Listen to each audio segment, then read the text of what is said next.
Good morning, welcome to physics अड्डा।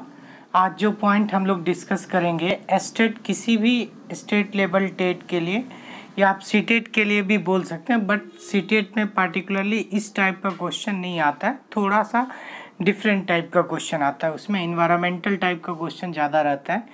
तो यहाँ पे देखिए जो क्वेश्चन हम लोग डिस्कस करने वाले हैं वो विद्युत धारा चैप्टर से है। विद्युत धारा में पहला क्वेश्चन क्या आपके सामने स्क्रीन पे है, ध्यान से देखेंगे। बोल रहा है 5 ओम, 10 ओम और 30 ओम का प्रतिरोध है जिसको पार्श्वबद्ध किया गया है, तो समतुल्य प्रतिरोध क्या होगा। पार्श्वबद्ध करने का मतलब इसको आपस में पैरेलल में यानी समांतर क्रम में जोड़ा गया। जैसे ये हो गया 3 प्रतिरोध है, एक प्रतिरोध 5 ओम का है, दूसरा प्रतिरोध 10 ओम का है और तीसरा प्रतिरोध आपके सामने वो 30 ओम का है। तीनों को क्या किया गया, समांतर में जोड़ा गया, समांतर क्रम में जोड़ा गया। तो आप यहाँ पे देख सकते हैं हमने फार्मूला लिखा है समांतर क्रम में जोड़ने के लिए। क्या फार्मूला होता है, 1/rp is equal to formula होता है 1/r1 plus 1/r2 plus 1/r3, 1/r1 plus 1/r2 plus 1/r3। यहाँ ये 1/r2 प्लस 1/r3 जो कि हम ऑलरेडी यहाँ पे लिखे हैं, ध्यान से देखेंगे यहाँ पे लिखा हुआ है। देखिए Rp is equal to 1/rp is equal to 1/r1 plus 1/r2 plus 1/r3, क्योंकि इसको पार्श्वबद्ध किया गया, इसका मतलब समांतर क्रम में जोड़ा गया है। तो यहाँ पे देखिए इस केस में 1/rp is equal to R1 का वैल्यू 5 ओम दिया हुआ है, R2 10 ओम दिया हुआ है और R3 30 ओम दिया हुआ है। तो 1/5 ओम प्लस 1/10 ओम प्लस 1/30 ओम, LCM करेंगे तो 30 ओम हो जाएगा। तो यहाँ पे देखिए 5 6 जा 10 3 जा और 1, तो ओवरऑल अगर ऐड करेंगे इसको तो ये हो जाएगा 10/30। तो अब इसको रेसिप्रोकल कर देते हैं, उल्टा कर देते हैं। तो Rp इज इक्वल टू कितना हो गया 30/10, तो कितना ओम आ गया आपको 3 ओम। यानी इसका मतलब क्या हो गया, अगर 3 रेसिस्टेंस को जो कि 5 ओम का है, 10 ओम का है और 30 ओम का है, इसको अगर समांतर क्रम में जोड़ा जाए तो समतुल्य प्रतिरोध आपका कितना होगा, वो होगा 3 ओम। आंसर होगा इसका सी नंबर। अब देखिए पूछ रहा है एक इलेक्ट्रॉन का आवेश कितना है। तो आपको बता दूं दुनिया में जितने भी वस्तु हैं हर वस्तु पे आवेश होता है, यानी हर वस्तु पे कुछ ना कुछ चार्ज रहता है, लेकिन उसमें इलेक्ट्रॉन एक ऐसा वस्तु है, या ऐसे बोल सकते हैं इलेक्ट्रॉन एक ऐसा वस्तु है जिस पे सबसे छोटा चार्ज होता है और इससे छोटा चार्ज किसी भी वस्तु का अभी तक नहीं है। और इलेक्ट्रॉन का चार्ज कितना होता है, वो होता है चार्ज का वैल्यू 1.6 इंटू 10 पे पावर माइनस 19 कूलम, 1.6 इंटू 10 पे पावर माइनस 19। इसके अलावा माइनस साइन भी लिखते हैं, लेकिन माइनस साइन ये इसलिए होता है क्योंकि इलेक्ट्रॉन जो है वो क्या करता है, हमेशा एक्सेप्टिंग नेचर का होता है। जैसे एक सेकंड के लिए देखिए अब इलेक्ट्रॉन पे माइनस, अगर आपसे वैल्यू पूछेगा तो वैल्यू आप बिल्कुल 1.6 इंटू 10 पे पावर माइनस 19 कूलम बोलिएगा, लेकिन कहीं कहीं ऐसे भी लिखा रहता है E is equal to minus 1.6 into 10 पे power, E is equal to क्या लिखा रहता है, E is equal to minus 1.6 into 10। इसका मतलब क्या हुआ, ध्यान से देखेंगे। जैसे दो आदमी हैं, एक A है और B है, A B को 10 रुपया दे रहा है, मान लो A B को 10 रुपया दिया, तो B लेने का काम कर रहा है इसीलिए ये माइनस में होगा, और ये A देने का काम कर रहा है इसीलिए ये प्लस में होगा। तो इसी चीज़ से आपको समझना है इलेक्ट्रॉन जो कि B एक्सेप्टिंग नेचर का है, B ले रहा है, तो जो इलेक्ट्रॉन लेने का काम करता है उसको हम लोग बोलते हैं निगेटिव चार्ज, यानी इलेक्ट्रॉन के ऊपर जो होता है वो निगेटिव चार्ज अपेयर होता है, और वहीं प्रोटॉन के ऊपर बात करेंगे पॉजिटिव चार्ज। जबकि मैग्नीट्यूड यानी मान की बात कीजिएगा तो जितना एक इलेक्ट्रॉन के आवेश का मान होता है उतना ही एक प्रोटॉन के आवेश का भी मान होता है। इन एक पे निगेटिव चार्ज रहता है इलेक्ट्रॉन के आवेश पे और प्रोटॉन के आवेश पे पॉजिटिव चार्ज रहता है। इसका मतलब ये नहीं कि प्रोटॉन का आवेश ज़्यादा है, इसका मतलब ये हो गया दोनों का मान समान है लेकिन नेचर दोनों का डिफरेंट है। इलेक्ट्रॉन एक्सेप्टिंग नेचर का है, वहीं पे प्रोटॉन क्या है, डोनेटिंग नेचर, यानी वो इलेक्ट्रॉन देने का काम करता है,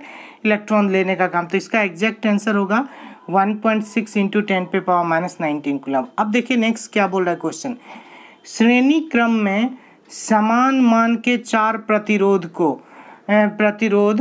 का समतुल्य प्रतिरोध 16 ओम है। तो प्रत्येक प्रतिरोध क्या होगा, 4 प्रतिरोध जोड़ा गया इस तरह।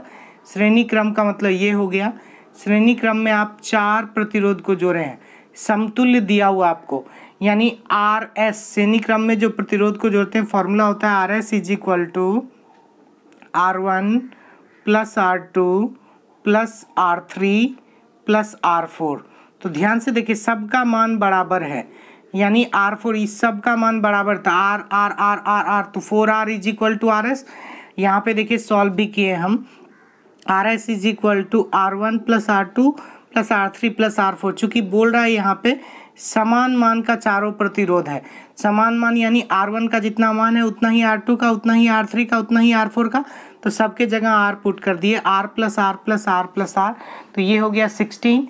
तो 4R बराबर 16, तो R का मान कितना आ गया, ये आ गया 4 ओम। तो ये था आपको एग्जैक्ट आंसर इसका, तो इसका एग्जैक्ट आंसर होगा 4 ओम। ध्यान से देखिए क्वेश्चन क्या था, श्रेणी क्रम में समायोजित समान मान के 4 प्रतिरोध का समतुल्य प्रतिरोध 16 ओम है। तो प्रत्येक प्रतिरोध कितना है, यानी आर एस आपको दिया हुआ था, ये 16 ओम है, तो प्रत्येक प्रतिरोध का मान कितना होगा R1 प्लस, यानी सब प्रत्येक प्रतिरोध का मान मांग रहा है। चूँकि हम जानते हैं श्रेणी क्रम समूहन में जो फॉर्मूला होता है वो होता है आर एस बराबर R1 plus R2 plus R3 plus R4।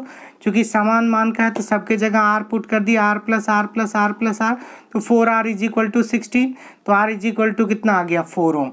ये था आपको एग्जैक्ट आंसर क्वेश्चन नंबर 374। अब नेक्स्ट क्वेश्चन देखेंगे क्या बोल रहा है क्वेश्चन, देखिए विद्युत धारा की प्रबलता का एसआई मात्रक। तो आपको हम इसके लिए बता दें, विद्युत धारा का जो एसआई मात्रक होता है वो होता है एम्पियर। इसके अलावा वोल्ट भी आप देख रहे हैं, ये विद्युत विभव का एसआई मात्रक है।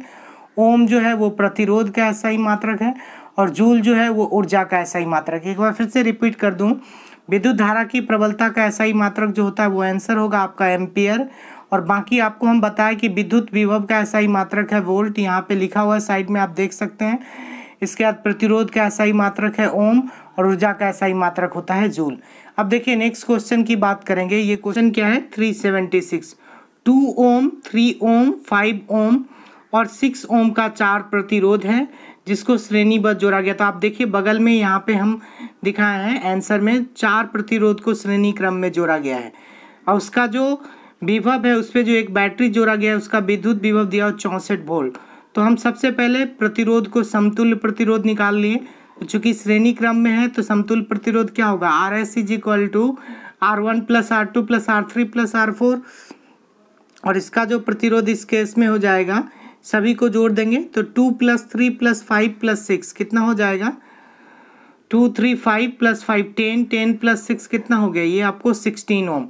और इसका विभव कितना दिया हो, बैटरी जो जोड़ा गया उसका विभव दिया हो 64 वोल्ट। तो कुंडली में कितना बोल रहा है क्वेश्चन, पहली कुंडली के सिरों का विभवांतर क्या है। तो पहली कुंडली यानी आपको V1 निकालना है, पहली कुंडली यानी जो प्रतिरोध R1 है उसके सिरों का विभवांतर मांग रहा है। तो पहले हम विद्युत धारा निकाल लेते हैं, इस परिपथ में कितना प्रवाहित हो रहा है, तो ओम के नियम से V बराबर आई आर, तो I is equal to V by are.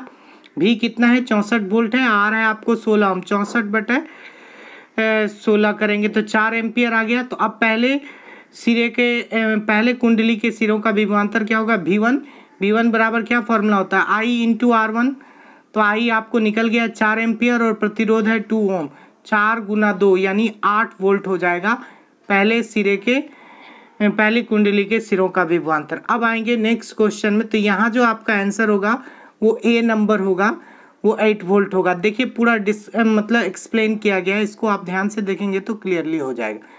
Next देखिए क्वेश्चन, नेक्स्ट क्वेश्चन पे आएंगे, क्वेश्चन नंबर 377 बोल रहा है चित्रानुसार एमीटर द्वारा पढ़ी गई धारा का मान क्या होगा, यानी एमीटर यहाँ जो लगा हुआ है इस एमीटर से कितना ज़्यादा करंट पास कर रहा है वो चीज़ आपको निकालना है। तो ध्यान से देखिए इस परिपथ में अगर आप देखेंगे या इस कुंडली में आप देखिए तो 2 रेसिस्टेंस है, एक रेसिस्टेंस आप एक्सटर्नल जिसको हम लोग बाह्य प्रतिरोध बोलेंगे, एक सेल का आंतरिक प्रतिरोध है।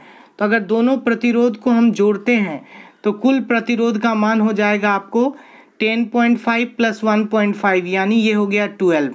जबकि इसमें कितना वोल्ट विद्युत धारा, कितना वोल्ट का बैटरी लगा हुआ है, 6 वोल्ट का बैटरी लगा हुआ है, और प्रतिरोध जो है आपको कितना हो गया, आंतरिक प्लस बाह्य दोनों को जोड़ दिए तो ये हो गया 12।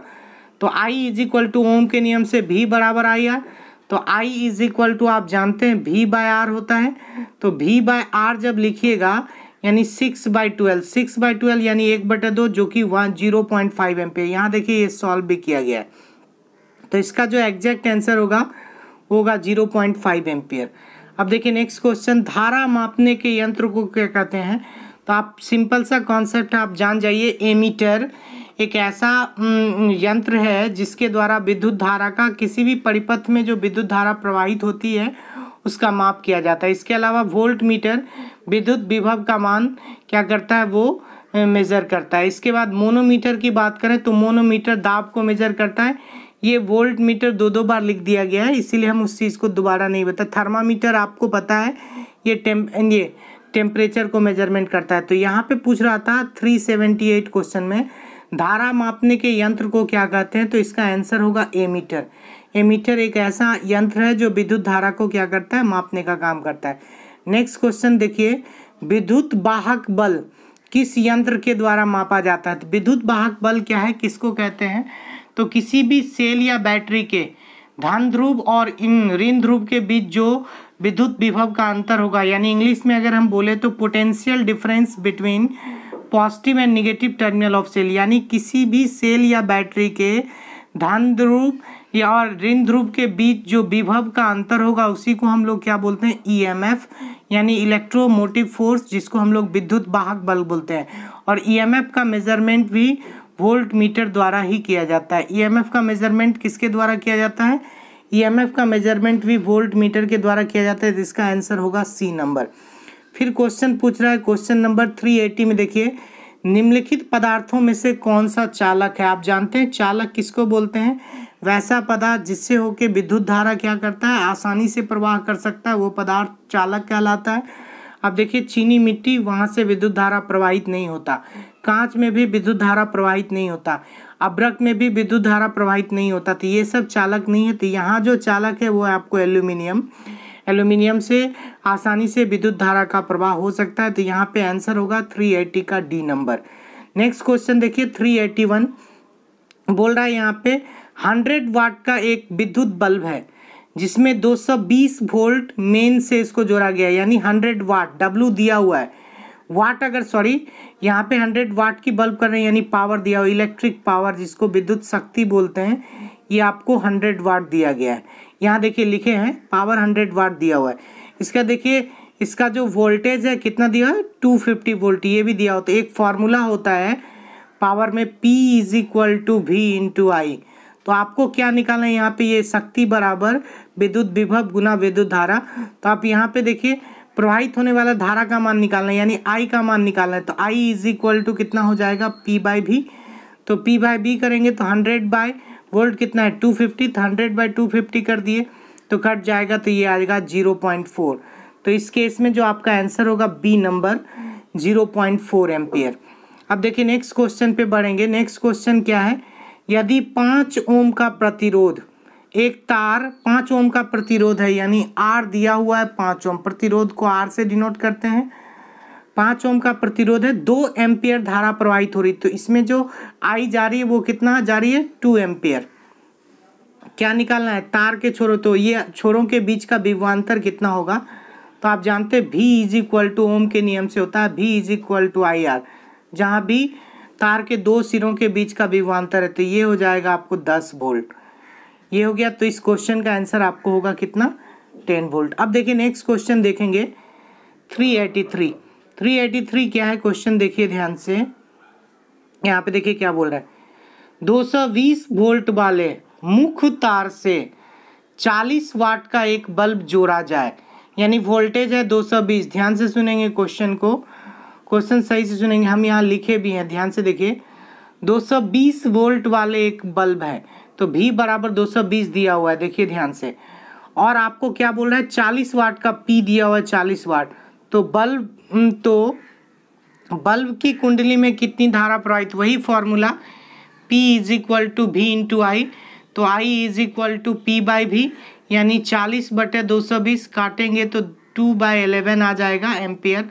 तो 383 का जो एग्जैक्ट आंसर होगा वो होगा 1/2/3 एम्पियर। अब देखिए नेक्स्ट क्वेश्चन 84 पे आएंगे। 384 क्या है क्वेश्चन, ध्यान से देखिए। बोल रहा है 1 ओम का 4 प्रतिरोध चित्रानुसार जोड़ा गया है, ए और सी के बीच समतुल्य प्रतिरोध। देखिए ए और सी के बीच समतुल्य प्रतिरोध निकालना है, यहाँ पे ए है यहाँ पे सी है, तो दो रास्ता है, एक तो यहाँ से यहाँ, दूसरा रास्ता यहाँ से यहाँ। तो आप पहले क्या करेंगे, जब हम ए से सी बी होते हुए जा रहे हैं तो आप देख रहे हैं 2 प्रतिरोध है, और 2 प्रतिरोध है वो किस चीज में जुड़ा हुआ है, दोनों प्रतिरोध आपस में श्रेणी क्रम में है। तो आप देखिए इसका आंसर भी हम नीचे बनाए हुए हैं, श्रेणी क्रम में है तो उसको क्या करेंगे, जोड़ेंगे। तो प्रतिरोध 1 ओम प्लस 1 ओम, श्रेणी क्रम में क्या होता है formula, RS is equal to R1 plus R2, तो 1 ओम प्लस 1 ओम 2 ओम हो जाएगा। और नीचे वाला भी सेम कंडीशन है, यहाँ भी ये दोनों आपस में श्रेणी क्रम में, तो 2 ओम प्लस 2 ओम कितना हो जाएगा, ये सॉरी 1 ओम प्लस 1, नीचे वाला भी 2 ओम और ऊपर वाला भी 2 ओम। देखिए यहाँ पे हम सॉल्यूशन किए, तब इसके बाद इसको समांतर क्रम में जोड़ेंगे तो 1/2 प्लस 1/2। यहाँ पे देखिए हम सॉल्व कर दिए उस क्वेश्चन को, थोड़ा सा यहाँ पे देख लीजिए।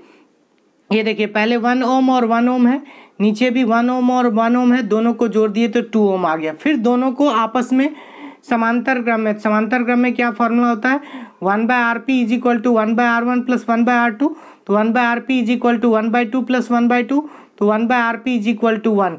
तो इसका आंसर जो होगा, एग्जैक्ट आंसर इस क्वेश्चन का एग्जैक्ट आंसर हो जाएगा आपको 1 ओम। आंसर आप ऑलरेडी देख चुके हैं कैसे बनाया हुआ है, ऑलरेडी यहाँ पे गिवन है। नेक्स्ट देखिए 385 क्वेश्चन नंबर क्या बोल रहा है, एक चालक का प्रतिरोध 220 ओम है, चालक का प्रतिरोध कितना है, 220 ओम है, इसमें 120 वोल्ट के स्रोत से जोड़ दिया जाता है, यानी भी यहाँ पे दिया हुआ 120 नहीं 110 वोल्ट, और चालक का प्रतिरोध कितना है 120 ओम, जोड़ दिया जाए तो इसमें प्रवाहित धारा कितनी होगी। तो आप देखिए प्रतिरोध का मान दिया हुआ 220 और आपको वोल्ट भी दिया हुआ 110 वोल्ट के स्रोत से जोड़ा गया है, तो प्रवाहित धारा का मान कैसे होगा, आर पता है भी पता है, तो आई इज इक्वल टू होता है हमको क्या निकालना है, हमको निकालना है आई का वैल्यू, तो आई इज इक्वल टू बिल्कुल सही V/R, भी का वैल्यू कितना है 110 और आर कितना है 220, काट देंगे तो 1/2 आएगा 0.5। यहाँ पे देखिए ये भी क्वेश्चन यहाँ पे बना हुआ 385 नंबर 220, तो I is equal to V/R 0.5 ohm ampere. अब देखिए नेक्स्ट क्वेश्चन है आपको 386 में जाइए, क्या बोला है, 3 प्रतिरोध है, चित्रानुसार आप देख सकते हैं, इसमें ए बी के मध्य समतुल्य प्रतिरोध निकालना है। देखिए जिसके मध्य बोल रहा है तो वहाँ पे सबसे पहले वहाँ से वहाँ का रास्ता देखते हैं, तो ए से बी जाने का इसमें एक ही रास्ता है, डायरेक्ट चले गए, और एक ही प्रतिरोध है। प्रतिरोध समतुल्य तब होता है, यानी उसको जोड़ते या जोड़ते तब हैं जब 2 या 2 से ज़्यादा हो, जब अकेले हैं तो कुछ नहीं करते, यहाँ 40 का रह ही गया। फिर देखिए इधर बगल में ये बी से दूसरे रास्ते से जब जाएंगे, बी से सी होते हुए ए के पास, यहाँ पे 2 प्रतिरोध है, एक 60 ओम का है, एक 100 ओम का है, तो ये दोनों प्रतिरोध आपस में श्रेणी क्रम में जुड़ा हुआ है।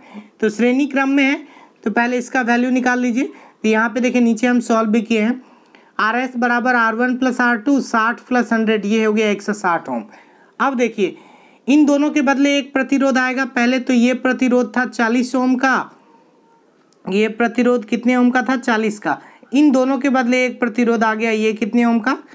अब ये दोनों आपस में समानांतर क्रम में है, तो क्या होता है formula, 1/Rp is equal to, यहाँ देखिए स्पष्ट लिखा हुआ है, 1/Rp is equal to 1/R1 plus R2, 1/40 plus 1/60, 1/40 plus 1/60 नहीं 160, चूँकि 100 प्लस 60 था 160, तो एलसीएम 160 हो जाएगा।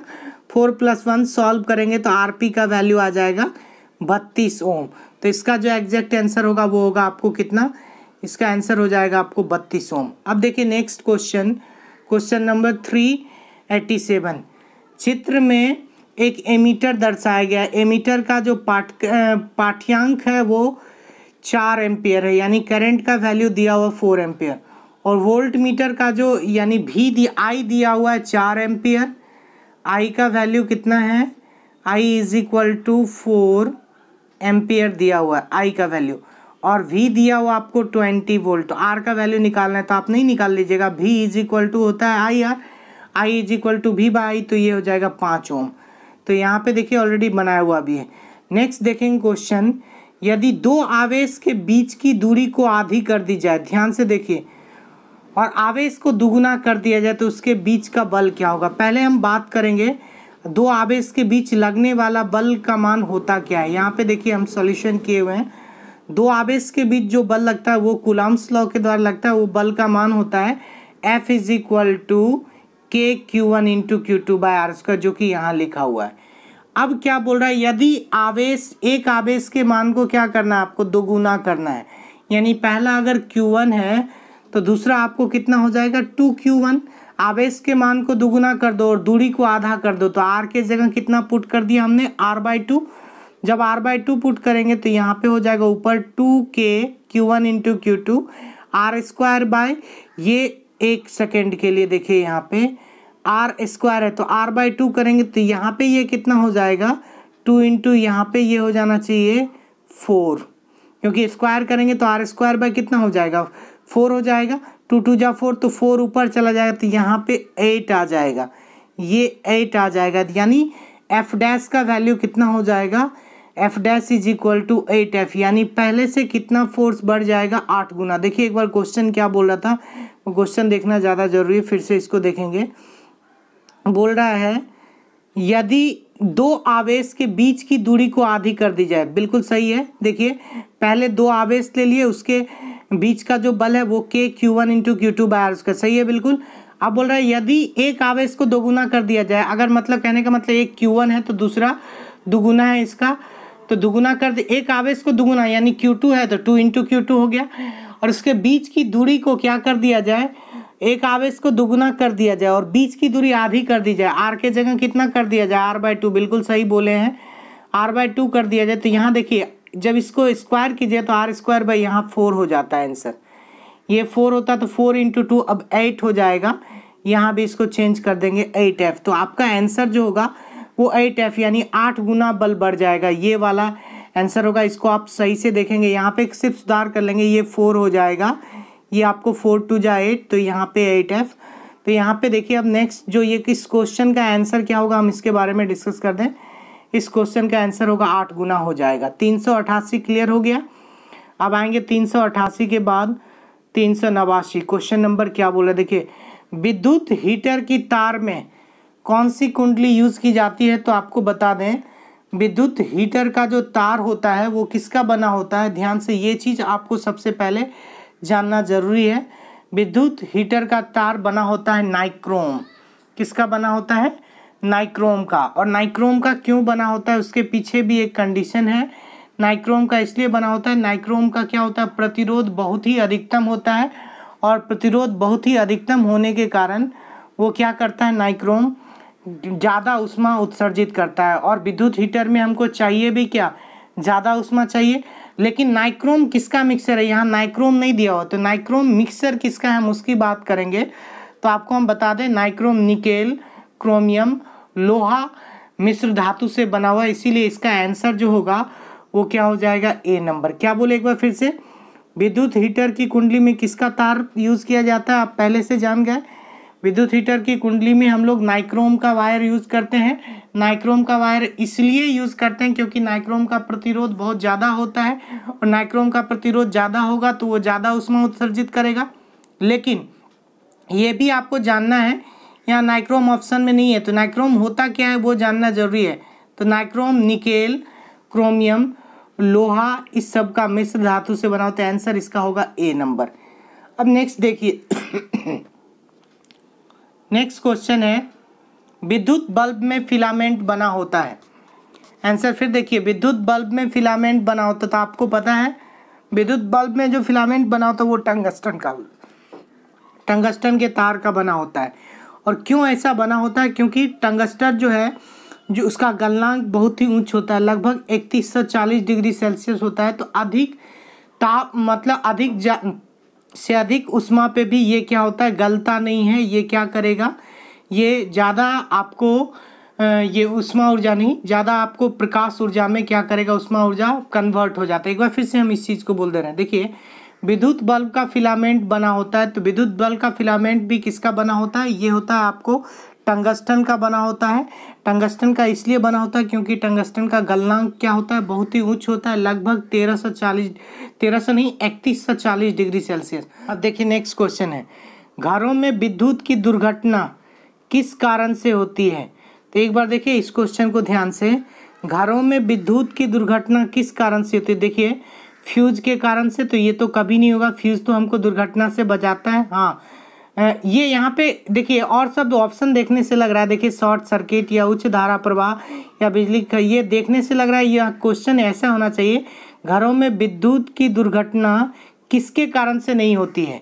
ऑब्वियसली क्योंकि देखिए शॉर्ट सर्किट के कारण से तो होती ही है, उच्च धारा प्रवाह के कारण से हो सकती है, बिजली की अधिक खपत से भी मतलब दुर्घटना होने की चांस होती है, लेकिन फ्यूज वायर के कारण जो होता है वो दुर्घटना होने की चांस नहीं होती है, दुर्घटना से आप बच सकते हैं। तो इस क्वेश्चन को ऐसे होना चाहिए, घरों में विद्युत से दुर्घटना किसके कारण नहीं होती है। तो आंसर होता है यहाँ पे फ्यूज के तार के कारण। फ्यूज का तार ऐसा है जो कि विद्युत के दुर्घटना से हमको क्या करता है, बचा लेता है। तो घरों में जो दुर्घटना होती है, दुर्घटना से बच सकते हैं, वो सिर्फ और केवल सिर्फ उसका कारण फ्यूज का वायर है। अब देखिए घरों में जो विद्युत परिपथ का सम्मोहित रहता है वो किसके अनुसार, किस क्रम में सम्मोहित रहता है। तो आंसर है इसका समांतर क्रम में। घर में जो विद्युत परिपथ सम्मोहित होता है वो समांतर क्रम में होता है। क्यों होता है कि ज़रूरत पड़ने पर आपको ज़रूरत के मुताबिक करंट हम लोग चाहते हैं, कभी चाहते हैं कि एक बल्ब खराब हो तो दूसरा बल्ब जलते रहे, अगर सीरीज में रहेगा तो एक बल्ब खराब होगा तो अदर बल्ब भी नहीं जल पाएगा, लेकिन अगर समांतर क्रम में है एक बल्ब खराब है तो दूसरा बल्ब आपका काम करेगा। तो वही चीज़ है, तो घर में जो विद्युत परिपथ सम्मोहित रहता है वो आपको समांतर क्रम में रहता है। अब देखिए नेक्स्ट क्वेश्चन है, बल्ब के अंदर टंगस्टन तार के विनिष्टीकरण को रोकने के लिए बल्ब में भरी जाती है कौन सी गैस भरी जाती है। तो ध्यान से देखिए, बल्ब के अंदर टंगस्टन तार के विनिष्टीकरण को रोकने के लिए बल्ब में जो गैस भरी जाती है वो निष्क्रिय गैस होती है, और वो निष्क्रिय गैस आपको आर्गन भरी जाती है। नेक्स्ट क्वेश्चन क्या है उसको भी हम डिस्कस कर लें। देखिए क्या बोल रहा है क्वेश्चन, विद्युत बल्ब के भीतर क्या रहता है। इस क्वेश्चन को हम कैसे बता सकते हैं। देखिए विद्युत बल्ब के भीतर रहता है, ऑप्शन में आपको इसको हटा देते हैं ताकि आपको स्पष्ट पता चले। विद्युत बल्ब के भीतर रहता है, पहला निर्वात रहता है, वायु भरी रहती है, निष्क्रिय गैस भरी रहती है, हाइड्रोजन भरी रहती है। तो इसका आंसर होगा विद्युत बल्ब के भीतर निष्क्रिय गैस भरी होती है। आज के क्लास में इतना ही, अगले वीडियो में इससे आगे पढ़ेंगे। तब तक आप लोग इसको देखें, अगर कोई क्वेश्चन रिलेटेड है तो हम लाइव भी आएंगे अब, तो लाइव आने के बाद वहाँ पे हम उस क्वेश्चन को डिस्कस करेंगे।